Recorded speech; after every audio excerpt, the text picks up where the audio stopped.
उसमें मटेरियल बहुत ज्यादा भी था, कहीं पे 4 पन्नों में, कहीं पे 6 पन्नों में फोटोज ही थी। मैंने जानबूझ के उन फोटोज को क्यों डाला, ताकि आप उन फोटोज से भी आइडेंटिफाई कर सको, पहचान सको कि अब किस उम्र के बारे में चल रहा है, अब किस उम्र के बारे में चल रहा है, तो आपको दिक्कत नहीं हो। उसके अलावा दूसरा क्वेश्चन ये है कि आज भी एक मीटिंग थी आर्टिस्ट्री की, बहुत ही शानदार मीटिंग हुई थी 12 बजे के लगभग।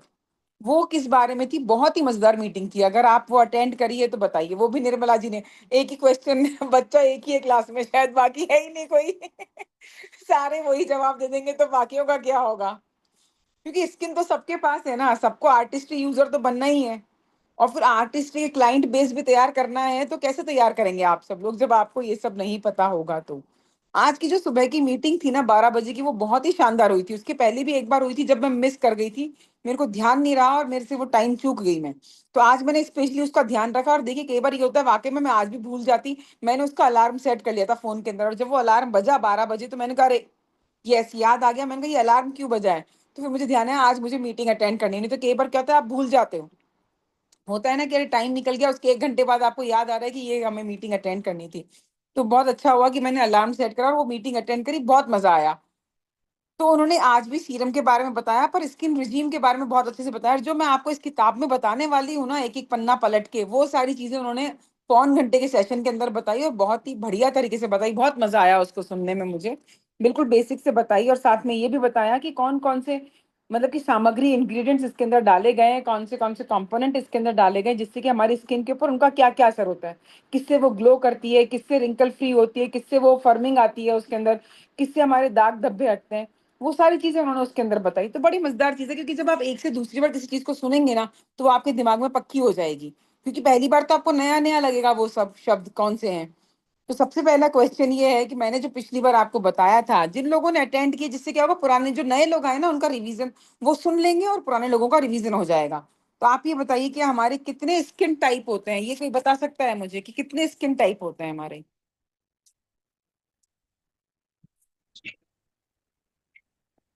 मैं बताऊं मैम? हाँ बिल्कुल सरिता, बिल्कुल आराम से, बहुत जी। अच्छा। हाँ। आ, दो एज ग्रुप हैं अपने नॉर्मली, और दोनों एज ग्रुप में, सॉरी, तीन एज ग्रुप है अपने, और दो टाइप की स्किन है।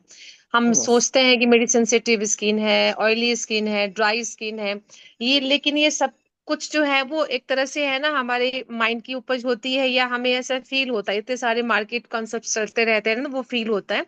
बाकी दो टाइप के ही हैं, ऑयली और ड्राई। उसी में oily to other hmm. Segment में हम हाँ आगे बढ़ते बिल्कुल। हैं। थैंक बिल्कुल यू। बिल्कुल, उसमें होता है कि हमारे पास वैसे दो तरीके की स्किन होती है हमारी, ऑयली और ड्राई। उसी के अंदर हमारी स्किन की जो है ना स्टाइल हो जाती है, स्किन प्रोफाइल्स उसी के कारण से 6 में कन्वर्ट हो जाते हैं। मैंने आपको सारी फोटोज भेजी हैं, अगर आप उनको देखोगे ना, तो हमेशा क्या होता है कि थ्री स्किन जर्नीज होती है। थ्री स्किन जर्नीज से मतलब क्या होता है, मैंने पहले बताया था कि कितने एज ग्रुप को हमने इसके अंदर शामिल किया है, कहाँ से शुरू किया है हमने। कोई बता सकता है कौन सी तीन स्किन की जर्नीज है, मतलब एज ग्रुप कौन सा है और उनको क्या नाम दिया गया? मैंने पिछली बार स्पेलिंग के साथ में बताया था उनको, कि स्पेलिंग के साथ में सबको बताया था कि क्या है।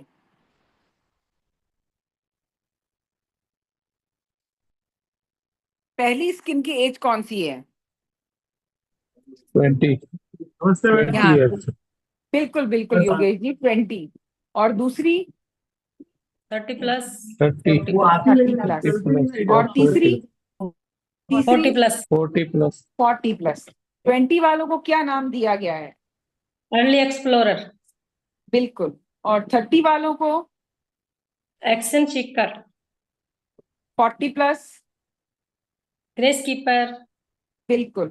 तो ये सब चीजों को आप समझिए, नाम से ही पता चल जाता है कि अर्ली एक्सप्लोरर का मतलब क्या है, कि वो जल्दी अपनी उम्र के अंदर आने से पहले ही, कुछ स्किन पे बदलाव है उससे पहले ही, अपनी स्किन के ऊपर समझ के, उसके ऊपर काम करके उस चीज को सुधार लेना चाहते हैं। और इस उम्र के अंदर ज्यादा कोई समस्याएं नहीं होती बच्चों की स्किन के ऊपर। उनको केवल अपनी स्किन पे ग्लो चाहिए होता है। अगर उनकी ड्राई है तो उनको नॉर्मल रखना होता है, बैलेंस रखना होता है। ऑयली है तो उसकी ऑयलनेस उनको कम करनी होती है। ऐसे कोई खास चैलेंजेस नहीं आते हैं।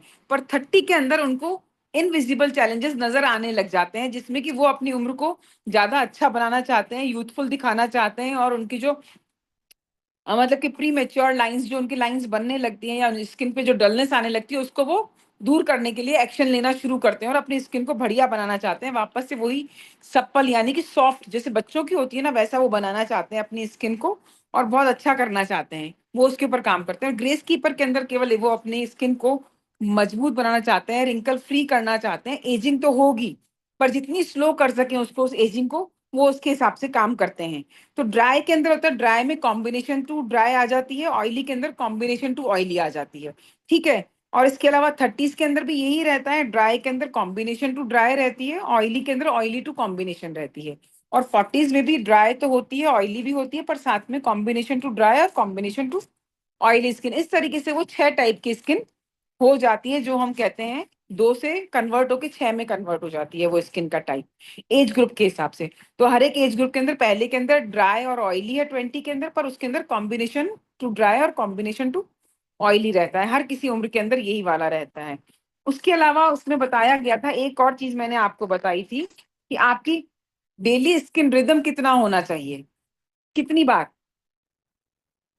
एक दिन में आपको कितनी बार स्किन को क्लीन करना सबसे ज्यादा इंपॉर्टेंट है। 2 बार, मिनिमम या 2 टाइम, 2 बार।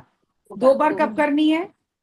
मॉर्निंग इवनिंग सुबह नाइट और में। बिल्कुल, ट्वाइस अ डे, AM और PM। ठीक है। तो ये हमारे स्किन रिजिम होना चाहिए, हमारा, हमारी स्किन टाइप के हिसाब से हमें ये काम करना है। और जो बुक मैंने डाली है, अगर वो किसी ने देखी हो तो वो बहुत आराम से इस चीज को बता सकता है कि क्या है। अब अगर जो लोग बात करना चाहते हैं वो हैंड रेस करें तो उनको मौका दिया जाएगा, क्योंकि जब बीच में बोलते हैं ना तो फिर पता नहीं चल पाता है कि कुछ कहना चाह रहे हैं आप। ठीक है। तो जो कोई भी बात करना चाहें तो वो हैंड रेस करके बात कर सकते हैं। इसके बाद अगर मैं बता रही थी आपको कि जो 20 से 30 साल की उम्र के लोग होते हैं उनको ज्यादा, मतलब कि स्किन के चैलेंजेस नहीं होते हैं, ज्यादा बिग इश्यूज नहीं है। नॉर्मली जनरल की बात कर रही हूँ मैं, 100 में से 80 लोगों को ज्यादा स्किन इश्यूज नहीं होते हैं। बाकी अगर किसी को है तो वो एक अलग मैटर है। तो हम जो ज्यादातर लोग महसूस करते हैं उसके बारे में हम बात करेंगे।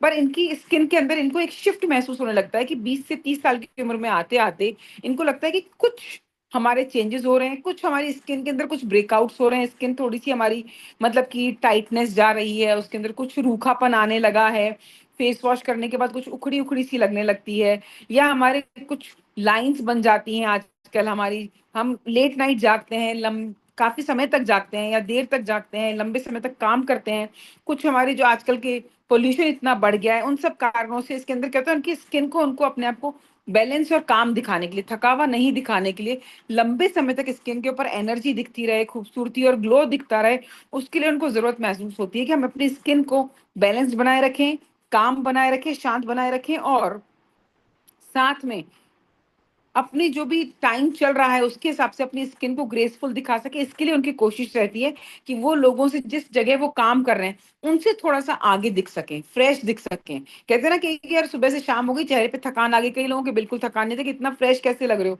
सुबह से काम करके आए उसके बाद भी। तो उसके लिए अपनी स्किन को बहुत साफ रखना चाहते हैं। इस समय की जो जरूरत होती है 20 से 30 साल वाले लोगों की, स्किन को साफ रखना, स्किन को हाइड्रेट रखना, साथ में स्किन को थोड़ा सा मजबूत रखना, साथ में खुला खुला और खुशनुमा दिखाना बेहद जरूरी होता है उनको।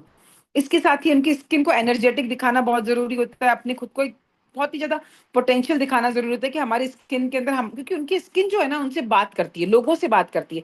जैसे कोई हमारे सामने आता है तो हम उसका चेहरा ही तो देखते हैं सबसे पहले, उसके चेहरे से और उसके हाव भाव से या उसके चेहरे की कंडीशन से हम पता कर लेते हैं कि वो बीमार है, खुश है, थकावा है, या स्किन की स्किन ड्राई हो रही है, या बहुत ऑयली हो रही है, या क्या हो रहा है। तो उससे स्किन जो है, हम, हमारी स्किन हमसे बात करती है और अपनी बातों को बताती है कि उसे अभी क्या चाहिए। तो हमें अपनी स्किन की भाषा को समझना चाहिए, उसके इम्बैलेंस को समझना चाहिए। अगर उसके अंदर एक्सेस ऑयल आ गया है या डिहाइड्रेशन है, या ओकेजनली हमें कभी कभी अपने ब्रेकआउट्स दिखाई देने लगे, कुछ लाइंस दिखाई देने लगी हैं, तो उनके ऊपर हमें ध्यान देना चाहिए और प्रोएक्टिव होकर उसकी केयर करनी चाहिए। और इस टाइम हमें जो स्किन एजिंग होने लगती है उसके अंदर सबसे ज्यादा जरूरत हमें पॉल्यूशन से बचने की होती है।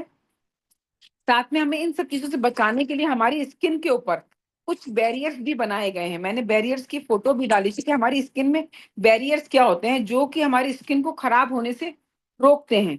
और ये जो स्किन के बैरियर्स हैं वो जो होते हैं हमारी स्किन को पॉल्यूशन से बचाते हैं। जैसे हमारी स्किन अपने आप में एक लेयर है जो हमारी अंदर की स्किन को पॉल्यूशन से और गंदगी से, मिट्टी से बचाती है।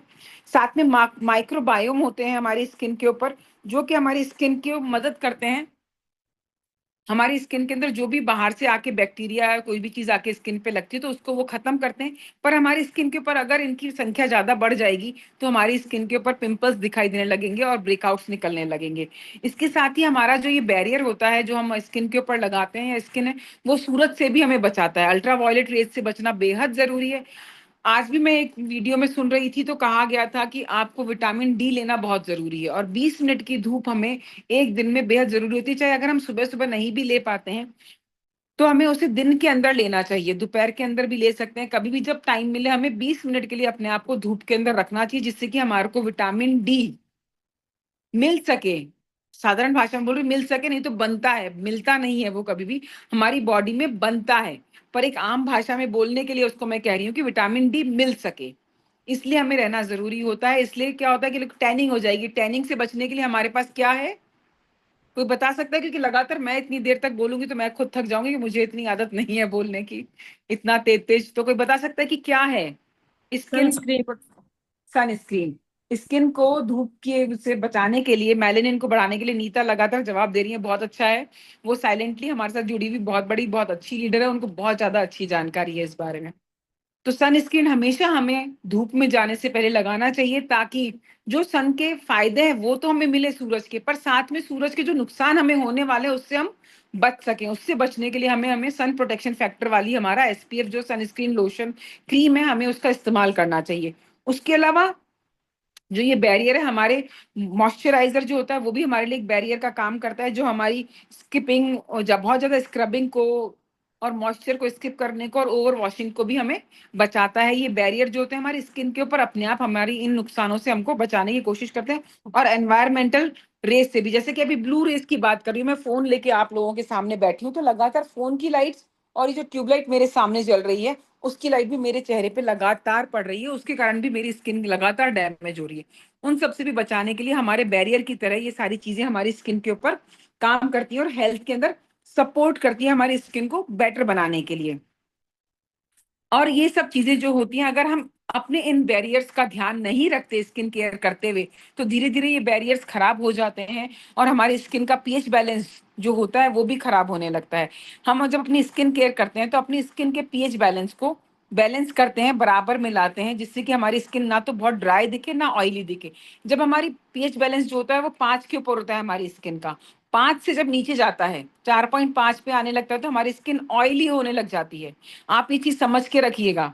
और जब 5 से ऊपर जाने लगता है हमारा पीएच बैलेंस तो हमारी स्किन ड्राई होने लग जाती है। ये बहुत इंपॉर्टेंट पॉइंट है। मैंने आज कुछ एक स्लाइड्स और स्क्रीनशॉट लिए थे, वो मैंने भी पढ़े नहीं है, वो मैं आपको बाद में शेयर कर दूंगी इस ग्रुप के अंदर, कि क्या पॉइंट ऐसे हैं जिसके अंदर आप देखिए उन्होंने आज बहुत बड़ी बात बताई। मुझे जान के बहुत आश्चर्य हुआ उसके ऊपर, कि हम कहते हैं कि हमें स्किन केयर करनी है या हमें उसके जैसा लगना है। एक बहुत बड़ा ग्रुप है, बहुत बड़ा ग्रुप हम में से, जो हम खुद डिस्ट्रीब्यूटर्स की बात कर रही हूँ मैं, अभी कस्टमर की बात नहीं कर रही, किसी और की नहीं।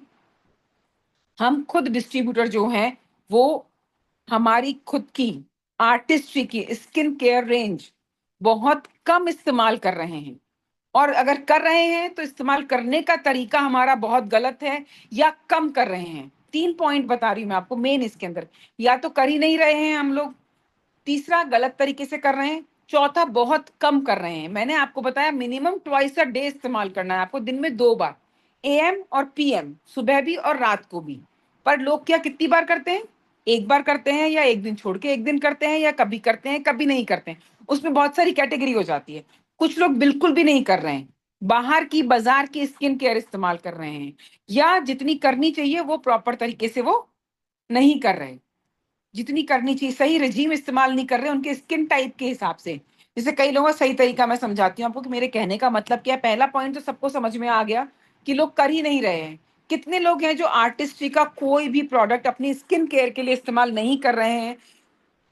आप हैंड रेज मत करिए अगर आपको झिझक महसूस होती है, पर अपने अंदर आप अपने आप को इवेलुएट कीजिए कि आपको कैमरे के ऊपर किसकी स्किन सबसे अच्छी लग रही है, कि आपको चाहिए कि मेरी भी वैसी लगे।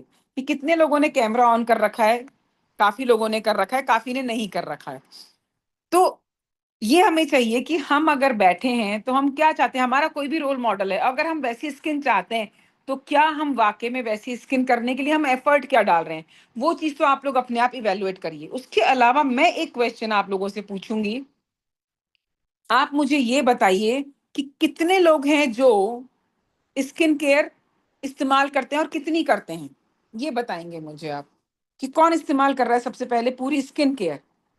फिर मैं पूछूंगी कि अगर कोई बताना चाहे तो। किसने हैंड रेज किया है, देखते हैं। बबीता पुनिया जी हैं और पायल बोरा जी हैं, सरोज प्रजापत, गौरी पारिक जी। चलिए नए किसी से बात करेंगे, सरोज जी से बात करते हैं। मैंने कभी सरोज जी से बात नहीं की है। पायल और बबीता से तो बात करेंगे हम, पर पहले जी सरोज नमस्ते जी से। मैडम। नमस्ते। हाँ बताइए, आप क्या जी इस्तेमाल करते हैं, आपसे तो मैडम, मैं बात हुई थी। लास्ट नवंबर से कर रही हूँ। हाँ, आर्टिस्टिक क्या घी क्या बैलेंसिंग बैलेंसिंग वाला जो है वो यूज कर रही हूँ, बैलेंसिंग में क्या जिसमें क्या इस्तेमाल कर रहे हैं आप? हाँ, पहले जैसे क्लींजर, हम्म। पहले क्लींजर यूज करती हूँ, फिर टोनर यूज करती हूँ, फिर जो लोशन है वो यूज करती हूँ, और आई क्रीम यूज करती हूँ। ये 4 चीजें यूज तो कर रही हूँ। सबसे पहले आप क्या इस्तेमाल करते हो अपने चेहरे पे? क्लींजर। क्लींजर। फिर उसका यस। क्या करते हो, क्लींजर को धो लेते हो या लगाए रखते हो? नहीं, धो लेती हूँ। 2 से 3 मिनट और तक फिर करके वॉश करके हाँ, फिर धो लेती दोनों हूँ। बाद टाइम में करते हो, सुबह करते हो या रात को करते हो? दोनों टाइम करती हूँ। अच्छा, और फिर उसके बाद? दोनों टाइम। उसके बाद टोनर यूज करती हूँ। पहुंचने टोनर के को बाद क्या में आप टोनर यूज करती और लगा के रखते हो हूँ। या उससे मुंह हथेली हाँ, पे ड्रॉप डाल के टोनर लगा के रखती हूँ। ठीक है। उसके बाद में बाद में आई क्रीम लगाती हूँ। आई क्रीम कैसे लगाते हो, आप प्रोसेस बता सकते हो आई क्रीम का? थोड़ा सा लेकर के, जैसे रिंग हम्म। फिंगर पे थोड़ा सा लेके, फिर हाँ दोनों ठीक रिंग है। फिंगर पे लगा के, फिर यूं राउंड राउंड शेप में करके, फिर यूं करके हाँ, मसाज करते हुए करती हूँ। बहुत जी। बढ़िया, बहुत अच्छी बात है। उसके उसके बाद बाद आप में मॉइस्चराइजर लगा लेते हो। हाँ, मॉइस्चराइजर लोशन लगाती हूँ। बहुत स्किन बढ़िया, मैडम, बहुत मेरे ही पहले बहुत खराब स्किन थी, बहुत ज्यादा हाँ, स्किन मुझे जल चुकी यही थी, पूछना खराब। था। अच्छा हुआ आप अपना एक्सपीरियंस शेयर कर रहे हो, मैं यही कहने वाली थी कि जी आपको मैडम, क्या जैसे फायदा, कि क्या महसूस होता है अब आपको? मैंने खुद को इतना अच्छा लगता है, एकदम हाइड्रेटिंग लगती है स्किन एकदम से। हम्म। इतना खुद इतना सॉफ्टनेस लगता है खुद को ही, मतलब ऐसे मजा आता है हाथ लगाने में भी, देख के भी अच्छा लगता है। खुद को तो लगता ही है, क्योंकि अपन यूज कर रहे होते हैं, थोड़ा वो रहता है, बट दूसरे भी कॉम्प्लीमेंट देने लगता है, तब मजा आता है बात। जैसे मेरे अच्छा। स्टाफ में है, मैडम लोग सब कहने लगे आपकी स्किन बहुत ज्यादा ग्लो, थोड़ी से लग रहा है कि ग्लो करने लग गई, हाइड्रेटिंग लग रही हाँ। है, मतलब अच्छी लगती है। घर में भी कॉम्प्लीमेंट सुनने को मिलते हैं, तो मजा आता है कि हाँ, वास्तव में चीजें वर्क कर रही है। जी मैडम। Very good. एक बात और बताना मतलब चाहूंगी, मेरी मेरी स्किन हम्म, जो है बहुत ज्यादा सेंसिटिव है। शादी के हाँ बाद से मैंने अब तक कोई भी क्रीम यूज नहीं हाँ, कर सकती मैं, कुछ भी नहीं। ना मॉइस्चराइजिंग, कुछ भी नहीं, बस मैं नारियल तेल यूज कर सकती थी। लगाते ही दाने दाने ओके। होना, खुजली आना, बस ये रहता था। यही पहला ऐसा प्रोडक्ट है जो यूज करने के बाद में एकदम से मेरे को इतना अच्छा लगता है, कुछ भी बहुत कोई बढ़िया, तरह बहुत के। बढ़िया। Very good. अब बताइए, इतना अच्छा है ना, मोहन भैया ने ये रिकॉर्ड कर लिया, इतना अच्छा एक्सपीरियंस हमें शेयर कर सुनने को मिला, आपने शेयर किया तो सब लोगों को बहुत कॉन्फिडेंस आया इसके लिए। और आप अभी तक यूज कर रहे हो तो वो खत्म हो गया सेट, दूसरा ले लिया या वही चल रहा है आपका? नहीं मैडम, वही चल रहा है अभी तक, अभी तक दूसरा नहीं और अभी लिया। कितने टाइम और चलेगा, कुछ आइडिया है अभी आपको लोशन वो? लोशन लोशन मैंने लास्ट मंथ मंगवाया है। टोनर चलेगा पूरा अच्छा। 1 साल चलेगा टोनर। अरे और वाह। क्लींजर भी चलेगा। जी हाँ। हम्म। आई क्रीम मेरी खत्म होने वाली है, और लोशन मैंने दूसरा मंगवाया है। तो मतलब आपने नवंबर से शुरू करा, जून खत्म हो गया इस साल का, आपको वैसे ही 8 महीने तो हो गए उनको इस्तेमाल करते हुए। आराम तो से सात आपको वो आठ दिन महंगा चलता लग है। रहा है या सस्ता लग रहा है? बिल्कुल नहीं लग रहा मैडम। पहले रेट पहले देख के लगता खरीदते था। वक्त पहले देख हाँ, के लगता खरीदते वक्त था लगा था। पर। लगा था। हाँ। मेरा पूरा 8,000 का किट आया था, ये तो मेरे को लगा एक बार। लेकिन जब अच्छा। कॉस्ट देखी ना, पर मंथ की देखी, तो हाँ कुछ नहीं हाँ। लगा उसके आगे। जो रिजल्ट बस देखे यही। उसके आगे तो कुछ भी नहीं हाँ। लगा वो। अरे, बस तो यही है। चीजें देखिए, जब अब इन्होंने इस्तेमाल करा तभी मैंने कहा किसी नए बंदे से पूछना बेहद इंपॉर्टेंट होता है, जिसने इस्तेमाल करा है वो सच्चाई बताता है। क्योंकि पायल हमारी बहुत बड़ी लीडर है, बबीता खुद अपने आप में एक लीडर है, तो वो तो अच्छा बताएंगी ही बताएंगी। तो आपको जी रिस्क मैम। उठाना पड़ता है। मैंने ये रिस्क उठाया कि सरोज जी पता नहीं क्या बोलने वाली है, मैं नहीं जानती इनको, पर मैंने कहा कुछ भी बोलेंगे कोई बात नहीं। यही चीज है, यही समझना है हमें कि आप देखिए उनको 8 महीने हो गए, केवल मॉइस्चराइजर खत्म हुआ है, आई क्रीम खत्म होने वाली है। आप कहते हैं 8 महीने भी अगर, और वो दोनों टाइम इस्तेमाल कर रहे हैं लगातार, उन्होंने कभी भी इस चीज को इस्तेमाल करने से डरी नहीं। ट्वाइस अ डे उन्होंने इस्तेमाल करा है और स्किन के चेंजेस वो खुद बता रही हैं और खुद एक कॉन्फिडेंट फील करती हैं अपने आप के अंदर उसको। तो और एक कॉन्फिडेंस बताइए, आप छोटी छोटी बातों से आता है, हर रोज इसको पाना पड़ता है, कमाना पड़ता है, गेन करना पड़ता है कॉन्फिडेंस। आपको कोई थाली में परोस के नहीं देने वाला है, आपको आर्टिस्ट ही सजेस्ट कर सकता है कोई, खरीदनी आप ही को पड़ेगी और वो कॉन्फिडेंस आपको खुद को अपना बनाना पड़ेगा। तो और कोई कुछ और शेयर करना चाहता है इसके बारे में? तो ये सारी चीजें थी, सारी चीजें मैंने आपको ये बताई। अभी इसके अलावा हम जो बात कर रहे थे अभी, कि हम जब इस्तेमाल करते हैं सारे प्रोडक्ट्स, तो आप देखिए कॉस्ट इफेक्टिव भी पड़ते हैं साथ में।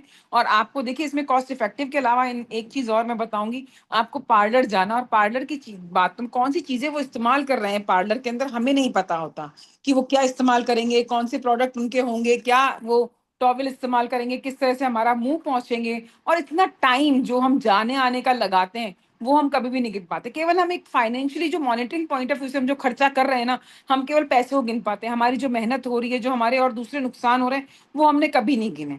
अपनी स्किन के लिए, अपने कॉन्फिडेंस के लिए, कि जो पार्लर जाके हम खर्चा करके आते हैं वो कितना ज्यादा बड़ा होता है, वो कोई नहीं समझ पाता। कितने लोग हैं जिन्होंने पहले कभी पार्लर गए हैं अपने स्किन केयर के लिए, और एक बार में वो कितना खर्च करके आते थे, कोई शेयर कर सकता है? और अब नहीं कर रहे, अब वो आर्टिस्ट्री यूज कर रहे हैं।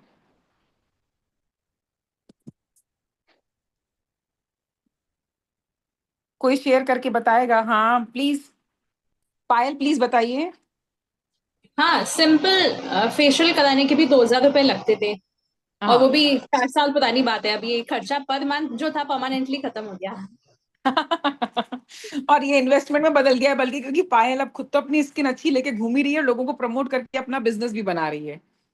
हाँ, और वो सिर्फ 3-4 दिन के लिए रहता है, फिर वो वापस एज इट इज हो जाती है। वापस चला जाता है। और आप देखिए पायल भी जॉब में है, सरोज जी भी जॉब में है। सरोज और पायल, आप सोचिए कि आपको ये टाइम निकालना कितना मुश्किल होता था जब आप पार्लर के लिए जाते थे।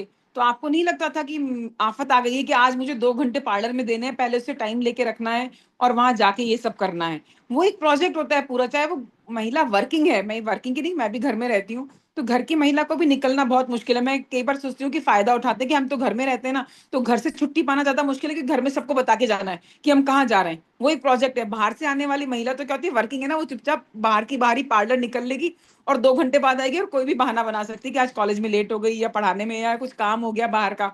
तो वो थोड़ा सा बहाना बना सकती है मेरी नजर में। खैर जोक है, कोई अपने दिल पे ना ले। तो है ना, उसके बाद नहीं तो गाना सुन लेना एक अच्छा सा, दिल पे मत ले यार, दिल पे मत ले प्लीज, है ना। तो वो सिर्फ एक जोक्स हैं सारे ये। पर हर किसी महिला के लिए इसको टाइम निकालना, पार्लर जाना, और उस बात के लिए बहुत मजाक बनाया जाता है घर के अंदर कि इनको पार्लर जाना है, और बहुत ज्यादा अलग तरीके से देखा जाता है हमारे यहाँ के कल्चर के अंदर पार्लर जाने की बात को। तो वो सारी चीजें हम देखिए कि कितना सा 2,000 रुपए, यानी साल के कितने रुपए लग गए आपके, कम से कम 24,000 रुपए खर्च हो गए। और कभी भी ये 2 से ढाई 3 कब पहुंच जाते हैं ना, जब हम चाहते हैं पार्लर वाले अपनी बातों में उलझा के हमें ना बहुत सारी चीजें और करवा लेते हैं। तो वो 24,000 रुपए तो हो ही गए। अब वो कह रहे हैं कि केवल 12,000 खर्चा हुआ, और 8 महीने तो उनके निकल चुके हैं, और आगे का टाइम भी और निकलने वाला है। और देखिए आप जब बिजनेस करते हैं और कमाना शुरू करते हैं ना, तो वो खर्चा आपका इन्वेस्टमेंट हो जाता है। और योगेश जी, अगर आप भी इस्तेमाल करिए और अपनी वाइफ को भी करवाइए, भाभी जी को भी इस्तेमाल करवाइएगा। अगली बार आपको दोनों को आए थे, आप अब और भी टीम को लेकर आना है और अपने लिए इस्तेमाल करते रहिए। मेन बात ये है कि हम कितने लोग, मैंने आपको बताया था 3 चीजें होंगी, एक तो बिल्कुल नहीं कर रहे हैं, एक या तो कर रहे हैं तो आधा कर रहे हैं, अधूरा कर रहे हैं, या उनका रेजिम का स्टाइल ही सही नहीं है। इसके बाद जो है, जैसे मैंने सरोज जी से पूरे स्टेप क्यों पूछे, कि आप देखिए बिल्कुल सही तरीके से स्टेप चल रहे हैं उनके। क्लीनिंग कर रहे हैं, टोनिंग कर रहे हैं, उसके बाद में आई क्रीम का इस्तेमाल कर रहे हैं, उसके बाद में मॉइस्चराइजर, पर अभी सीरम और आ गए हैं बीच में। अगर करना चाहें तो वो इस्तेमाल कर सकते हैं। 20 से 30 साल की उम्र के लिए डिफाइंग वाला सीरम है। करेक्टिफाइंग सीरम बाद वाली उम्र के लिए, 30 से ऊपर की उम्र के लिए, ये ध्यान रखिएगा। ठीक है, 20 से 30 में डिफाइंग वाला सीरम सीरम है, और 30 से ऊपर के लोगों के लिए करेक्टिफाइंग है। तो वो ध्यान रखते हुए हमें इस्तेमाल करना है, और सीरम और इन सब का अरेंजमेंट हमें ध्यान रखना है। सीरम किसी भी चीज का रिप्लेसमेंट नहीं है, कि मॉइस्चराइजर को आप रिप्लेस कर लोगे, क्लिंजर को रिप्लेस कर लोगे, टोनर को रिप्लेस कर लोगे, या आई क्रीम को, कभी नहीं। विटामिन सी को, किसी को भी आप रिप्लेस नहीं कर सकते। कई बार लोग इस ट्रेनिंग में गड़बड़ कर देते हैं और ये समझ लेते हैं कि अगर हम करेक्टिफाइंग सीरम या डिफाइंग सीरम इस्तेमाल कर रहे हैं तो हमें क्लींजिंग की, टोनिंग की, आई क्रीम की या मॉइस्चराइजर की जरूरत नहीं है। कभी नहीं, ऐसा नहीं है। आप इस चीज को गलत तरीके से समझ रहे हैं। हमें स्टेप वही करने हैं क्लीनिंग के। अभी एक दो जगह मैंने जब बात हुई, या कुछ एक मीटिंग्स मैंने अटेंड करी नॉर्मल ग्रुप की, तो लोगों ने ये बोला कि अब हम सीरम इस्तेमाल कर रहे हैं तो हमें कुछ करने की जरूरत नहीं है। और ऐसा नहीं है, कभी भी नहीं है। या सीरम लगा लिया तो मॉइस्चराइजर लगाने की जरूरत नहीं। हमें वही करना है, क्लेंजिंग करनी है, टोनिंग करनी है, फिर विटामिन सी सीरम लगाना है, फिर हमें जो भी सीरम हम इस्तेमाल कर रहे हैं दूसरा करेक्टिफाइंग या डिफाइंग वो लगाना है, उसके बाद आई क्रीम लगानी है, उसके बाद मॉइस्चराइजर। और एक चीज और समझ लीजिए, अगर आपको लगता है कि ये कैसे डिसाइड करें कि कौन सी चीज पहले लगानी है कौन सी बाद में, तो जो भी चीज हम पहले लगाते हैं वो थिकनेस के ऊपर डिपेंड करता है कि उसका गाढ़ापन कितना है। जो जितनी पतली चीज है वो पहले लगेगी, और जो जितनी गाढ़ी चीज है वो सबसे एंड में आएगी, सबसे ऊपर आएगी। ठीक है, ये स्टेप आप समझ लीजिए इस चीज का, कि क्लिंजर और जो चीज मुंह से धो के निकालने वाली चीज है वो तो बट ऑब्वियस सबसे पहले आएगी। तो क्लिंजर है, फिर टोनर है, और टोनर के बाद में आपके दोनों सीरम है। दोनों में से कोई एक भी लगा सकते हैं। ऐसा नहीं है कि डिफाइंग सीरम तभी इस्तेमाल करेंगे जब आप विटामिन सी वाला करेंगे, ऐसा कभी नहीं है। विटामिन सी भी कर सकते हैं, डिफाइन भी कर सकते हैं, दोनों को भी कर सकते हैं, या एक एक को भी कर सकते हैं। कोई कंपल्सन नहीं है, ये आप ध्यान रखिएगा। कोई भी सीरम इस्तेमाल कर रहे हैं तो विटामिन सी सीरम इस्तेमाल करेंगे तो वो करेंगे, या वो करेंगे तो वो करेंगे, नहीं। कोई भी एक सीरम भी इस्तेमाल कर सकते हैं। पर क्लिंजिंग, टोनिंग और सीरम और मॉइस्चराइजर और आई क्रीम ये तो रहेगा आपका। आई क्रीम भी आपके लिए ऑप्शनल हो सकता है, अगर आपको लगता है कि मेरी आंखें एकदम परफेक्ट है, उनमें पफीनेस नहीं है, उनमें ब्लैक है, वो ब्लैक नहीं है, हमारी ब्लैक नहीं है, आईज में ब्लैकनेस नहीं है, जो भी नहीं है, अगर आपको नीड नहीं लगती मत लीजिए। पर क्लिंजिंग, टोनिंग और मॉइस्चराइजिंग तो रहेगी ही रहेगी आपकी। ये तीन तो पक्की चीजें हैं। उसके बीच में आप ये सारी चीजें ऐड कर सकते हैं। सीरम, सारे सीरम है, आई क्रीम है, वो आप ऐड करना चाहें करें, मस्ट है। आई क्रीम करना मस्ट है, क्योंकि मुझे बहुत ज्यादा लगता है, क्योंकि बहुत जल्दी यहाँ पे हमारा आई क्रीम के नीचे पफीनेस आने लगती है, आई के नीचे, और बहुत ज्यादा ब्लैक हो जाता है। तो वो सारी चीजें दिक्कत देती हैं, और फाइन लाइंस भी आने लगती हैं। और क्योंकि यहाँ पर ये सब चीजें क्यों इतनी जल्दी आती हैं आईज के नीचे, क्योंकि यहाँ की जो स्किन भी बहुत पतली है, और यहाँ की जो हमारी नसें हैं ना वो भी बहुत पतली होती हैं। यहाँ पे ब्लड सर्कुलेशन बहुत कम हो पाता है, धीरे हो पाता है, पतली नसों की वजह से। इस कारण से यहाँ पर हमारे रिंकल्स बहुत जल्दी आने लग जाते हैं। तो यहाँ पर हमें ध्यान रखना बहुत जरूरी है। इसलिए अपने रिजीम के अंदर आप क्लीनिंग, टोनिंग और आई क्रीम और मॉइस्चराइजर ये जरूर शामिल करें ही करें, ये मस्ट है। तो जो सबसे पहले इस्तेमाल नहीं कर रहे हैं, पहले वो क्लिंजर, टोनर, मॉइस्चराइजर से इस्तेमाल करें। और सरोज जी ने बता ही दिया है, तो उसको आप इस्तेमाल करेंगे तो आपका साल भर तो चलने ही वाला है अपने आप ही। और एक बार का आप देखिए 100 PV का आर्टिस्टिक क्लब तो आप खुद अपने ऊपर ही इस्तेमाल कर लेते हैं। और अगले महीने आप अपने लिए डिफाइंग और करेक्टिफाइंग सीरम या विटामिन सी सीरम का कॉम्बिनेशन अगली बार का आर्टिस्टिक क्लब भी एक बार और क्वालिफाई कर लेते हैं। इस तरह से 2 महीने का तो आप खुद ही क्वालिफाई कर लेते हैं। और अपनी टीम में भी प्रमोट करेंगे एक एक दो दो प्रोडक्ट के साथ में, तो बहुत सारे लोग आपकी टीम में तैयार हो जाएंगे। तो हमें अगली बार का ये ध्यान रखना है कि अपनी लाइफ में एक ना एक नया प्रोडक्ट, तो अगर हम क्लीनर, क्लिंजर, टोनर, मॉइस्चराइजर इस्तेमाल करें तो कोई ना कोई एक सीरम आप इस्तेमाल करना शुरू कीजिए, उसको ऐड करिए, आई क्रीम को ऐड करिए। धीरे धीरे आप अपने एक एक आर्टिस्टिक प्रोडक्ट जो आप इस्तेमाल नहीं कर रहे हैं उसको आप अपने रिजीम में बढ़ाते जाइए। आपको उसके रिजल्ट बहुत अच्छे मिलने वाले हैं, बहुत मजा आने वाला है। इसके साथ ही इनको इस्तेमाल करने के तरीके के अंदर हमें बहुत सारी चीजें और समझेंगे हम, जो हम अगली बार शुरू करेंगे। किसी का कोई क्वेश्चन है तो वो अगले 2 मिनट में पूछ सकता है। मैम, ये जो ऐसे सीरम जो अपन क्लिंजर, टोनर और ये मॉइस्चराइजिंग आई क्रीम लगाते हैं उसमें एक दाने उभर जाते हैं, वो किसके कारण होता है?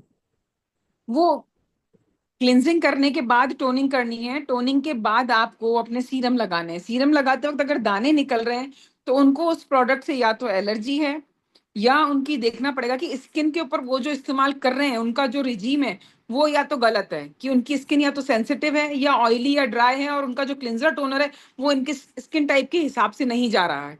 ये हमें चेक करना पड़ेगा। अब सबसे पहले आप स्किन टाइप बहुत जरूरी है चेक करना। मैंने पिछली बार बताया था कि आप स्किन टाइप को चेक करिए please, proper skin skin type type के तो हिसाब मैम, से।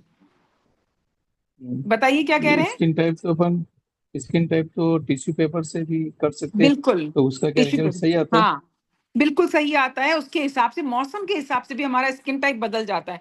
जैसे अभी बारिश का मौसम है, उमस बढ़ गई है, तो स्किन टाइप चेंज हो जाता है हमारा कई बार। तो वो भी हमें देखना पड़ेगा कि मौसम, गर्मियां आ गई है तो स्किन टाइप अलग है, सर्दी आ गई है तो स्किन टाइप अलग है।